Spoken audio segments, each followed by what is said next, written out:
Skimming the waves at impossible speeds, this object was caught in a lock that it never should have been able to outrun. Captured during the same mission set as the gimbal, the Go Fast video shows a small white oval object skimming just above the ocean's surface. The weapons system officer can be heard shouting with excitement when he finally gets the sensor to track the object. While skeptics initially argued that it was a slow-moving bird, subsequent analysis of the sensor's metadata and the jet's altitude showed that the object was moving at a high velocity with no flight control surfaces. It maintained a perfectly straight trajectory despite the turbulent air near the ocean's surface, a feat that would require constant micro-adjustments in any conventional aircraft. Detailed trigonometry performed by independent analysts using the on-screen data suggests that the object was roughly the size of a large beach ball, yet it maintained a speed that would cause a bird or a balloon to be shredded by wind resistance. In the middle of an active war zone, a perfect silver sphere was caught spying on the US military in 2023.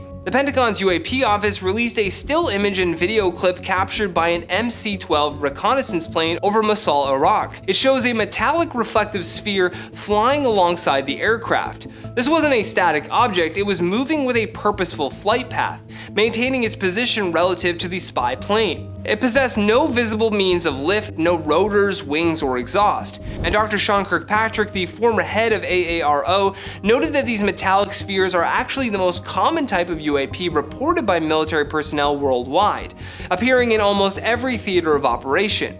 The object shows a high degree of specular reflection, meaning it is likely made of a highly polished metal or a glass-like material. It's not just the US. The Indian Air Force has been tracking ghost fleets that appear and disappear on command. In recent years, the Indian military has reported an influx of unidentified objects over sensitive nuclear and military sites. In May 2025, over the Chakri Dadri region, multiple metallic orbs were tracked by ground-based radar. These objects exhibited non-ballistic motion, meaning that they could stop and start instantly at thousands of miles per hour. Indian Air Force pilots scrambled to intercept, but reported that their onboard radars were jammed as they approached. Footage captured by thermal cameras on the ground showed the objects blinking in a specific sequence before splitting into smaller units and vanishing vertically. The Indian government has since increased its monitoring of these anomalous aerial phenomena, noting that the objects seem particularly interested in power grids and nuclear research facilities, often appearing just before or after major technological tests.